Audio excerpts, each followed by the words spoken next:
Siapa otak di balik ini? Otak di balik ini, selain Eko Sulistyo, mantan ketua KPUD Solo, juga yang paling otaknya lagi, Pratikno. Jadi, kepada Pak Prabowo, tolong Pak Pratikno dicopot dulu ini, sampai kasus ini selesai.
Bismillahirrahmanirrahim.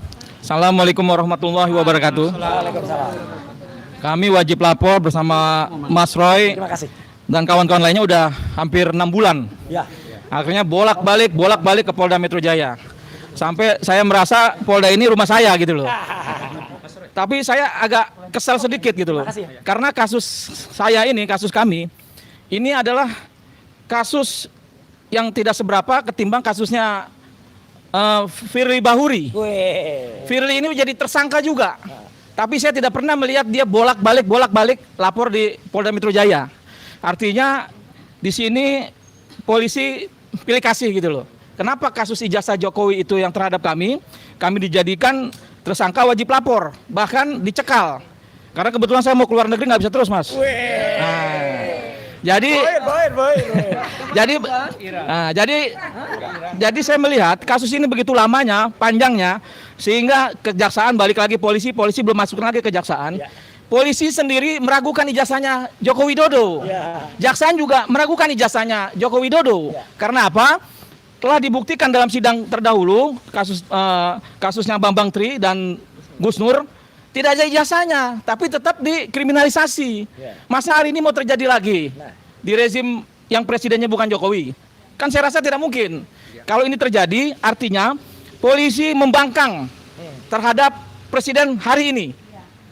Nah, selanjutnya, kenapa ini begitu lamban? Dan saya pastikan ini ijazah Jokowi palsu, 1000%. Karena apa?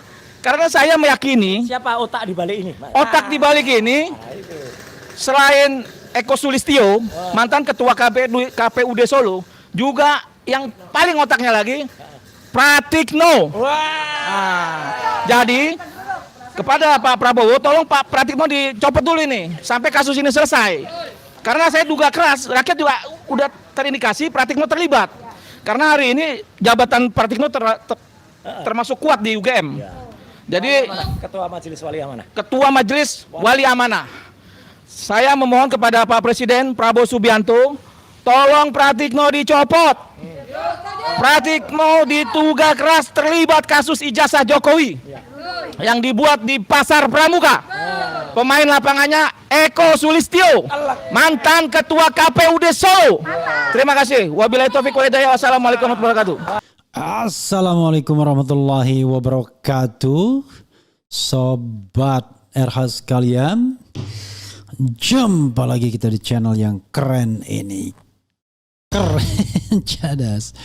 Ya, sobat RH sekalian, ini ada hal yang menarik ya. Ini terang-terangan Rustam Effendi, salah seorang tersangka dalam kasus ijazah palsu di klaster 1 Bu ya, mengatakan Rustam Effendi sebut Pratikno terlibat di kasus ijazah Jokowi, _2 tolong dicopot.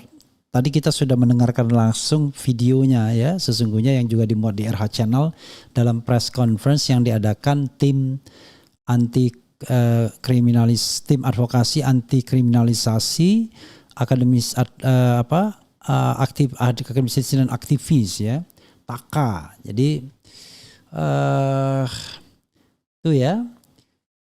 Oke, Jakarta tersangka kasus dugaan pencemaran nama baik mantan Presiden ke-7 RI Joko Widodo, Jokowi Rustam Effendi Piliang, ada Piliangnya ya, menyebut Menteri Koordinator Bidang Pembangunan Manusia dan Kebudayaan Menko PMK Pratikno terlibat dalam kasus ijazah Jokowi.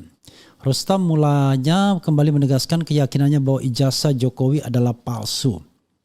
Dia menuding ada pihak-pihak yang telah mengorkestrasi ijazah Jokowi tersebut. Selain mantan Ketua KPU Solo Eko Sulistyo, mantan Ketua KPUD Solo juga yang paling otaknya lagi Pratikno, kata Rustam Effendi di Polda Metro Jaya Jakarta Kamis. Oke. Kita selesaikan. Dalam kesempatan itu dia meminta kepada Presiden Prabowo Subianto untuk segera mencopot Pratikno dari kursi menteri di kabinet pemerintahannya. Apalagi kata Rustam, Pratikno saat ini juga memiliki jabatan yang cukup kuat di Universitas Gadjah Mada sebagai Ketua Majelis Wali Amanah. Saya memohon kepada Bapak Presiden Prabowo Subianto, tolong Pratikno dicopot. Pratikno diduga keras terlibat kasus ijazah Jokowi yang dibuat di Pasar Pramuka. Pemain lapangannya Eko Sulistyo, mantan Ketua KPUD Solo, ujarnya. Ya sobat era sekalian, ini tudingan dan tuduhan yang serius ya. Tentu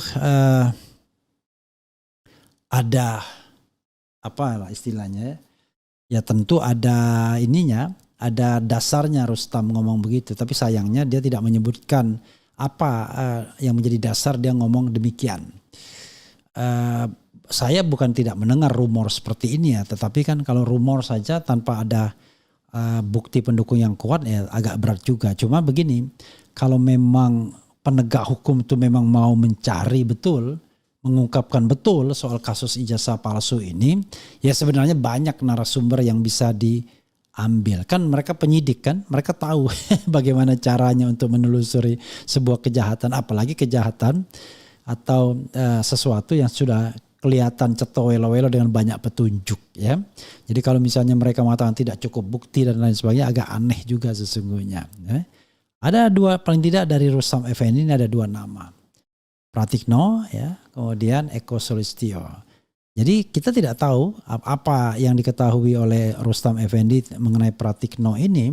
Yang jelas sebelum jadi menteri koordinator, dia adalah Menteri Sekretaris Negara yang dekat dengan Jokowi. Sebelum jadi Menteri Sekretaris Negara dia adalah Rektor UGM. Jadi apakah itu ada kaitannya ya, we don't know exactly ya. Atau dia masih menjabat sebagai Ketua Wali Amanah ya kan, WMA, Ketua Wali Amanah ya. Jadi itu yang barangkali bisa menjelaskan apakah dia kemudian terlibat atau tidak ya. Harusnya ini bagian petunjuk ya dari penyidik untuk mengungkapkan ini semua. Tetapi kalau penyidiknya loyo mengungkapkan ya agak susah juga gitu ya. Kemudian ada satu lagi nama Eko Sulistyo. Nah ini orang pernah menjadi Ketua KPU Solo ketika Jokowi pertama kali mencalonkan diri menjadi wali kota. Kemudian diangkut ke Jakarta ketika Jokowi Presiden. Jabatannya pernah menjadi deputi di KSP, Kantor Staf Presiden, dan kemudian juga pernah menjabat sebagai komisaris di PLN. Sekarang kita tidak tahu apa kerjaannya, tetapi kelihatannya pada era kedua pemerintahan Jokowi dia mulai tersingkir. We don't know exactly why ya. Jadi sobat era sekalian, banyak sih sebenarnya petunjuk, banyak informasi yang bisa digali lebih dalam. Nah, tanyakan ke Rustam Effendi, dari mana informasi bahwa Pratikno terlibat? Dari mana kemudian Eko Sulistyo terlibat? Dari mana kemudian dia meyakini adanya Pasar Pramuka misalnya? Kan itu kan sesuatu yang harusnya bisa ditelusuri begitu. Bisa ditelusuri, once again bisa ditelusuri ya. Oke, coba kita bacakan komentar sobat RH sekalian nih. Saya tidak mau ngomong lebih lanjut karena saya tidak memiliki data. Terus terang, misalnya tentang Eko Sulistyo, saya hanya mendengarkan rumor. Mengenai Pratikno hanya mendengarkan rumor, tetapi apakah bagaimana kelanjutan, apakah ada datanya ya. Saya frankly speaking mengatakan saya juga tidak pernah melihat data apapun. Tapi yang namanya ijazah palsu ini kan mudah sekali.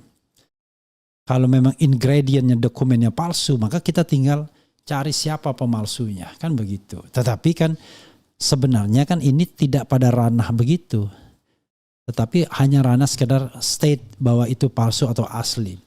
Soal siapa-siapa yang kemudian terlibat dalam merekayasanya itu soal another story. Kan yang paling penting integritas bangsa ini adalah ijazahnya itu asli atau palsu. Jangan sampai kemudian ada korban seperti Gus Nur dan Bambang Tri yang dihukum, divonis, tetapi tidak pernah terlihat, tidak pernah bisa ditampilkan ijazah aslinya. That's the question actually, ya kan? Oke. Coba kita bacakan komentar Sobat RH sekalian terkait dengan hal ini ya. Oke.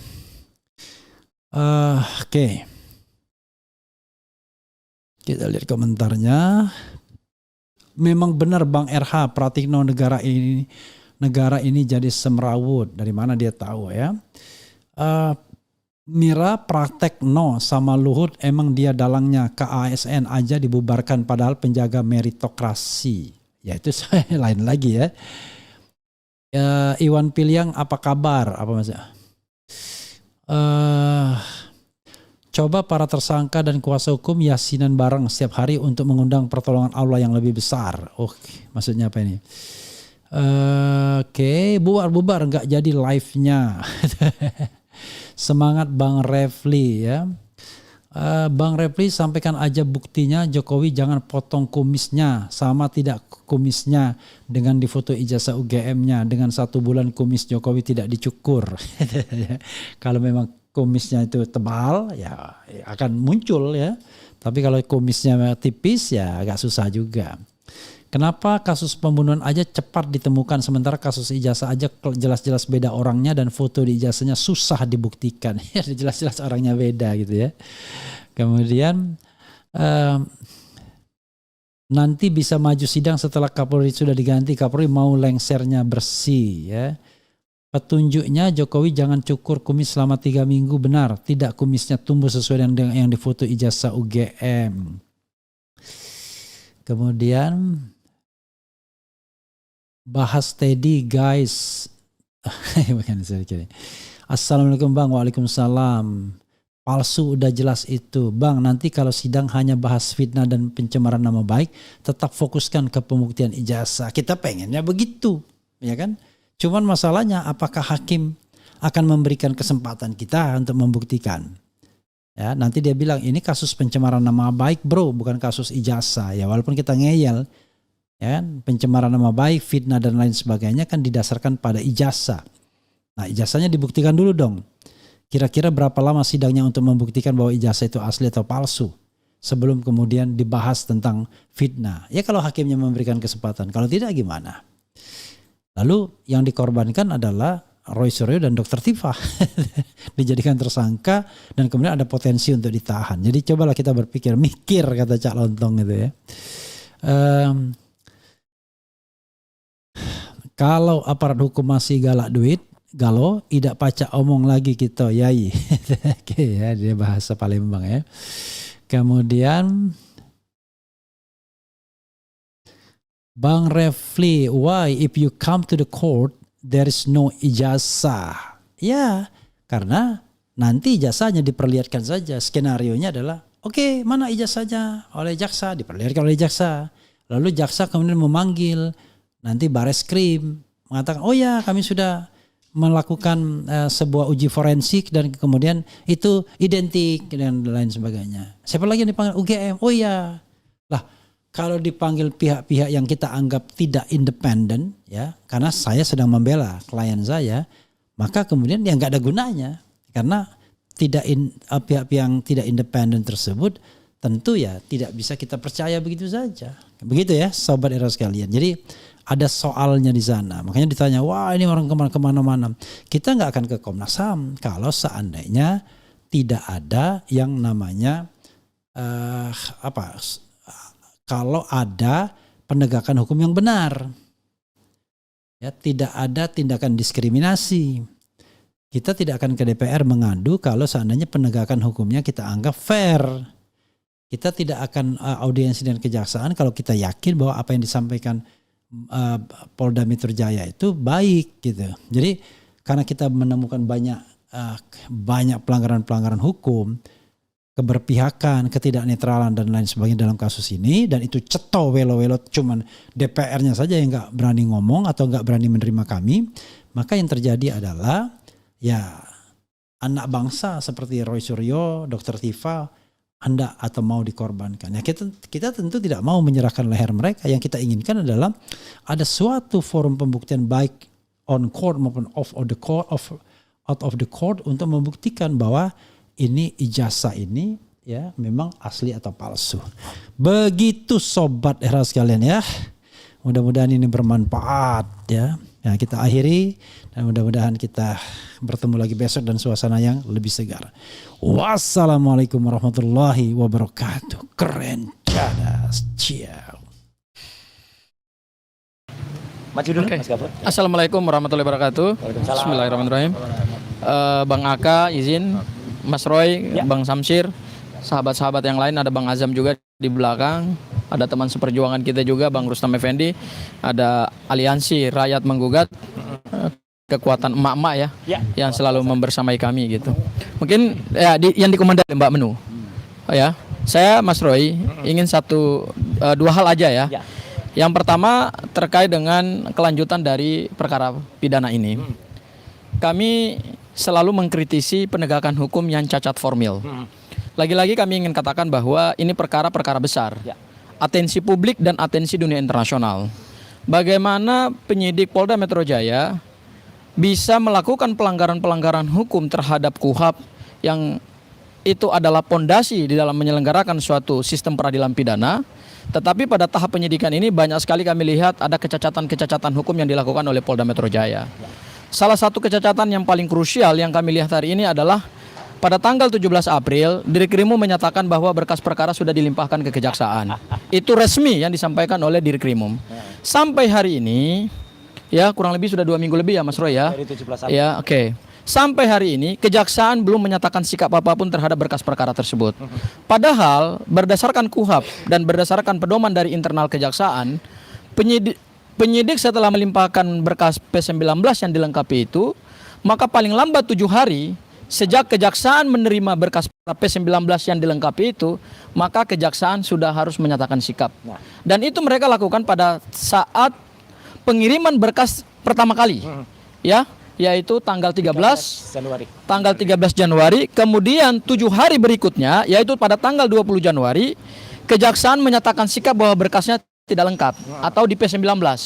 Kemudian pada tanggal 26 Kembalikan. hari yang ke-13 karena tenggang waktunya hanya 14 hari, kejaksaan mengembalikan P19.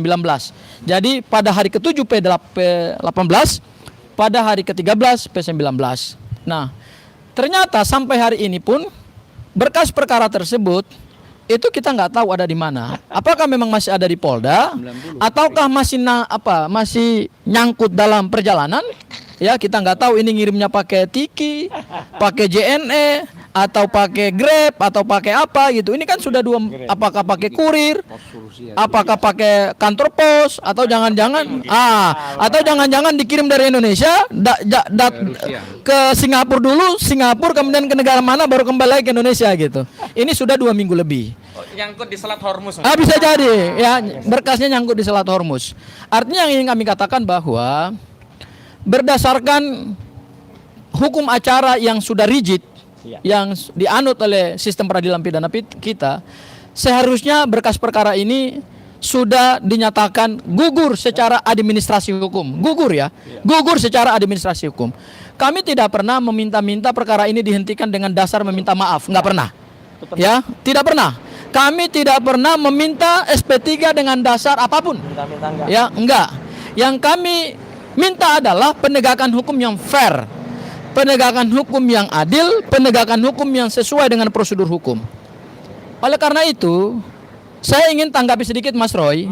Ini lagi-lagi kubu Pak Jokowi selalu menyebarkan narasi-narasi yang tidak sesuai dengan aturan perundang-undangan yang berlaku. Tadi malam bersama Mas Roy di salah satu TV swasta, saya tidak perlu sebutkan acaranya, ada pengacara Pak Jokowi mengatakan bahwa Melampaui batas waktu 14 hari itu hal biasa. Hal biasa, praktek lama. Justru inilah yang harus kita lawan. Praktek-praktek yang melanggar hukum, praktek-praktek yang tidak sesuai dengan aturan hukum formil, itu tidak boleh dibenarkan. Apalagi perkara sekelas mantan presiden. Kalau di masa lalu ada praktek-praktek melampaui batas waktu 14 hari, itu karena apa? Biasanya karena perkara-perkara yang bukan atensi, mereka tidak bisa melakukan check and balance terhadap aparat penegak hukum tersebut, sehingga praktek-praktek itu dianggap hal yang lumrah dan hal yang biasa. Ini konyol. Ya, ini kalau kata Mas Roy, konyol ya. Konyol. Nah. Boncos. Nah, ini nggak boleh. Apa yang disampaikan oleh pengacara Pak Jokowi, saya sebut namanya saja Rifai, berarti mereka tidak memahami esensi daripada hukum acara pidana kita. 14 hari yang ditentukan oleh undang-undang itu adalah ketentuan untuk membatasi kesewenang-wenangan penyidik. Supaya apa? Pada saat penyidik menetapkan orang sebagai tersangka, dia harus firm terhadap alat bukti. Jangan prematur. Karena apa? Ketika dia menetapkan orang sebagai tersangka dengan alat bukti yang masih prematur dan dia paksakan penetapan tersangka itu, begitu dia limpah ke jaksa, akhirnya yang terjadi apa? Jaksa harus memberikan banyak sekali petunjuk. Sehingga dalam waktu 14 hari itu, itulah kontrol negara, supaya pada saat penetapan tersangka, jangan penetapan tersangka hanya karena pesanan, penetapan tersangka alat buktinya masih prematur, penetapan tersangka buktinya tidak meyakinkan, penetapan tersangka buktinya tidak memberikan keyakinan kepada jaksa penuntut umum untuk di P21-kan, akhirnya yang terjadi adalah praktek-praktek yang melanggar hukum, dan itu dibenarkan oleh pengacara Joko Widodo, namanya Rifai Kusuma Negara. Itu tidak boleh. Praktek seperti itu tidak dibenarkan dalam negara hukum. Karena negara hukum itu basisnya kaidah, norma, bukan kebiasaan-kebiasaan. Kalau kita bicara dalam common law atau Anglo-Saxon, ya bisa. Karena praktek hukum itu lama-lama bisa menjadi sistem hukum yang ajak. Tetapi dalam sistem civil law seperti kita, tetap basisnya adalah pada kaidah. Semua aparat penegak hukum, penyidik, jaksa, hakim, sampai kepada lembaga permasyarakatan yang mengeksekusi putusan pengadilan, melaksanakan pemidanaan terhadap seseorang yang terbukti melakukan kejahatan, semua dibatasi kewenangannya oleh undang-undang. Jadi praktek itu tidak bisa dibenarkan. Dan tadi malam disebutkan oleh pengacara Jokowi, apa dampaknya kalau melewati waktu 14 hari. Ini yang saya katakan, mereka membaca hukum acara pidana tidak komprehensif, hanya baca yang ada di KUHP, pasal 138 ayat 2 KUHP yang lama, ataupun pasal 61 ayat 3 KUHP yang baru, itu hanya dibaca oleh mereka. Mereka tidak membaca sistem hukum acara pidana kita itu secara komprehensif. Kenapa saya katakan komprehensif? Ada pedoman Jaksa Agung nomor 1 tahun 2026, itu yang tidak pernah dibaca oleh mereka. Itu yang kurang literasi hukum oleh mereka. Itu yang kurang nalar hukum oleh mereka. Pedoman Jaksa Agung nomor 1 tahun 2026 itu membatasi supaya penyidik tidak boleh main-main dalam melakukan penyidikan tambahan. Sehingga tidak boleh abuse of power ya. Sehingga kejaksaan sebagai lembaga pengendali perkara, navigator perkara pidana telah mengatur satu mekanisme yang berlaku internal. Dan harus diingat, pedoman Jaksa Agung nomor 1 tahun 2026 itu adalah bagian integral dari sistem hukum acara, dalam hukum acara pidana kita. Jadi jangan sepotong-potong baca hukum acara pidana seperti pengacaranya Pak Jokowi, mau siapapun itu orangnya. Baca hukum acara pidana suka sepotong-potong. Ada implikasi serius. Berdasarkan bab 3 pedoman nomor 1 tahun 2026 pada poin 51, 52 dan 53, jika perkara pidana penyidikan tambahannya berdasarkan P19 melampaui 14 hari, maka kejaksaan harus mengembalikan SPDP dan berkas perkara. Bukan kami menuntut perkara ditutup, tidak. Karena kalau itu dikembalikan, berarti perkara tersebut tidak bisa lagi dituntut oleh jaksa penuntut umum. Itulah yang hari ini kami challenge dari kejaksaan. Itulah yang hari ini kami nantikan penegakan hukum yang adil, dan itu berlaku dari mulai pusat sampai daerah. Sehingga saya lihat Mas Roy, ada dua asumsi saya sampai hari ini. Yang pertama adalah jaksa masih ragu untuk memp21kan berkas perkara, karena jangan-jangan pemenuhan P19 itu juga belum memberikan keyakinan kepada jaksa. Atau kedua, asumsi saya yang kedua, jaksa akan segera mengembalikan berkas perkara berdasarkan pedoman internal kejaksaan nomor 1 tahun 2026 yang tidak pernah dibaca oleh pengacaranya Jokowi. Yang tidak pernah dibaca oleh Rifai Kusumanegara, oleh Firmanto, ya. Literasi hukum mereka itu hanya baca KUHP, tidak membaca hukum acara pidana secara keseluruhan dan secara komprehensif. Jangan-jangan memang kejaksaan tidak mempeduasatukan perkara ini karena buktinya masih kurang lengkap. Kemudian yang kedua, asumsinya jangan-jangan memang mereka menyiapkan langkah untuk mengembalikan berkas perkara ini ke penyidik Polda Metro Jaya. Mungkin itu dari saya, Mas Roy. Assalamualaikum warahmatullahi wabarakatuh. Dilanjutkan oleh Pak Sam sebelum saya. Oke, saya lanjutkan sedikit aja. Yang pertama tadi sudah diurai, KUHP 138 yang lama itu menyatakan jelas aturannya, termasuk KUHP yang baru 61 ayat 2 dan 3 juga diatur tentang batas waktu 14 hari, termasuk pedoman Kejaksaan 1 tahun 2026 di bab 2 poin 51 sampai 54 itu jelas sekali bahwa tidak bergeming dari sisi 14 hari gitu loh ya. Dan kalau sudah dikembalikan, yang dimaksud dikembalikan itu beserta SPDP. Berarti tidak ada perkara yang masuk diberkaskan di Kejaksaan Negeri, Kejaksaan Tinggi maupun Kejaksaan Agung. Itu clear. Berarti apa maknanya? Ya mengulang kalau memang mau melaporkan kembali gitu loh ya. Anda bayangkan dari jumlah yang begitu besar, 130 saksi, 30 ahli dan 720 bukti. Ya harus diperiksa ulang gitu loh ya. Mungkin bisa ada tambahan sampai ribuan, kacau lah ini. Poin lain yang saya jelaskan yang tidak disinggung adalah somasi ya dari Rismond kepada Roy Suryo.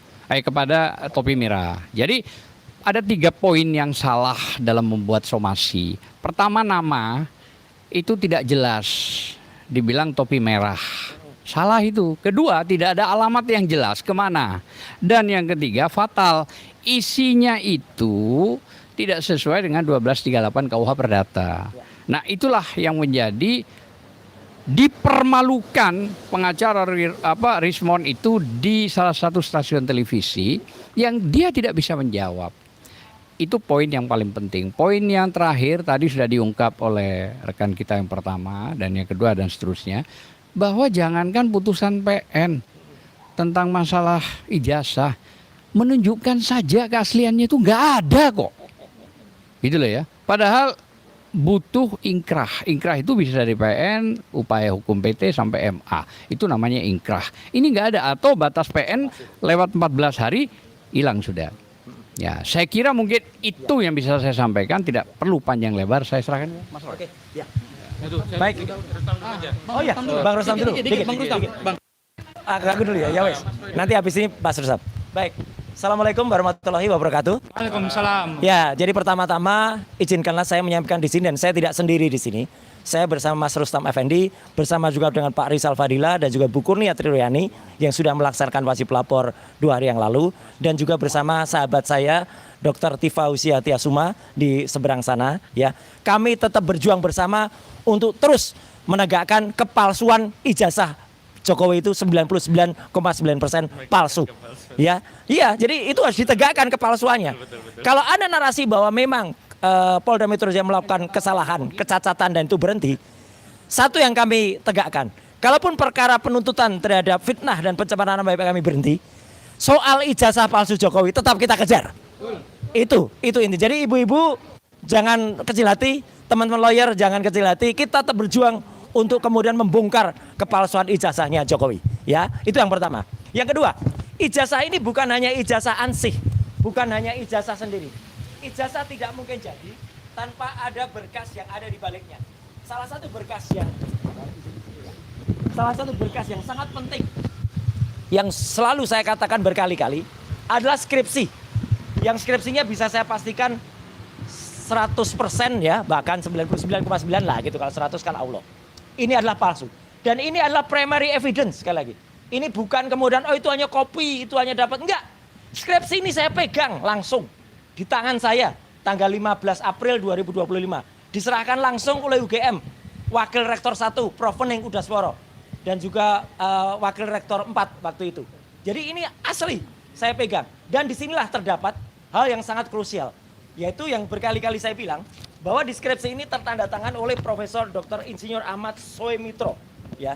Padahal Profesor Dr. Insinyur Ahmad Soemitro itu adalah belum mendapatkan gelar profesor pada saat itu. Nah, ini yang benar. Pada halaman yang buku yang sama, halaman berikutnya terdapat nama Dr. Insinyur Ahmad Soemitro, belum profesor. Ini saya ulangi lagi karena banyak orang mengatakan itu nggak apa-apa ditulis profesornya, nggak bisa. Profesor Ahmad Soemitro baru dikukuhkan menjadi profesor pada bulan Maret 1986. Ini November 1985. Jadi belum profesor. Dan yang paling telak adalah statement dari siapa lagi kalau bukan, yaitu adalah putrinya Profesor Dr. Insinyur Ahmad Soemitro yang namanya Mbak Aida Greenberry. Sebentar, tadi ada di sini sudah. Saya siapkan. Mohon izin sebentar. Bentar. Bukan dia. Ya.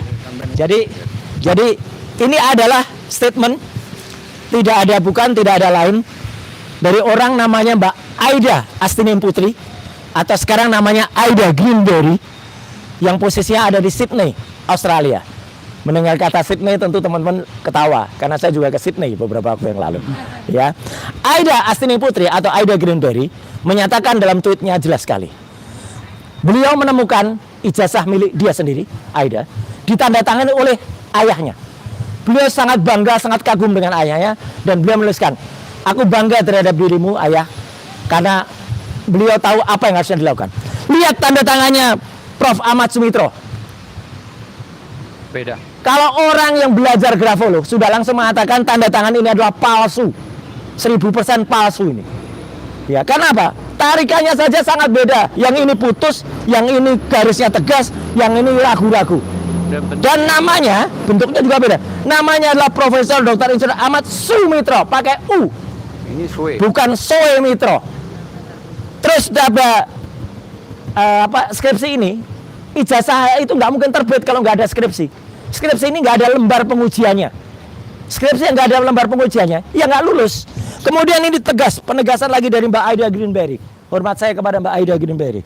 Beliau menuliskan, sudah jangan diteruskan lagi membicarakan soal ini. Sudah jelas nama ayah saya adalah Profesor Soemitro, pakai U, bukan pakai OE. Banyak penjelasannya. Beliau bahkan mengunggah dokumen tentang kalau orang Jawa itu kenapa depannya selalu pakai U. Soemitro. Kenapa dulu OE? Karena itu ejaan lama, ejaan Van Ophuijsen. Ejaan baru, U. Jadi Profesor Ahmad Soemitro itu pakai U. Dan ini menunjukkan kecintaan Mbak Aida kepada Prof. Ahmad Soemitro. Dan Mbak Aida mengatakan bahwa sekali lagi nama ayahnya adalah Profesor Dr. Insinyur Ahmad Soemitro dan beliau tanda tangannya adalah seperti tadi. Jadi jelas banget, ini telak banget ya. Yang namanya ijazah itu tidak mungkin terbit tanpa ada skripsi yang jelas. Satu lagi yang ingin saya katakan. Beberapa waktu yang lalu, kenapa kita meneliti yang namanya unggahannya Dian Sandi? Dan tadi disampaikan oleh Pak Azam dan juga disampaikan oleh Mas Gafur bahwa seseorang yang sangat cerdas namanya Topi Merah meneliti rekayasanya Rismond. Sekali lagi, rekayasanya Rismond terhadap unggahan Dian Sandi. Unggahan Dian Sandi itu seperti ini. Pada tanggal 1 April 2025 yang lalu. Dan Dian Sandi mengatakan, baru ini, pada sahabat kita di salah satu podcast ya. Nah, bahwa filenya ukurannya hanya 76 kilobyte. Kecil. Sangat kecil. Rekan-rekan bisa praktekkan gimana itu 76 kilobyte, Mas. Coba rekan-rekan download gambar dari WhatsApp. Ukurannya di bawah 100 kilo. Bawa ke percetakan. Tolong dibuat ukuran sebesar poster. Pecah. Apa jadinya? Pecah. Kalau pecah, tidak akan muncul yang namanya watermark, apalagi emboss.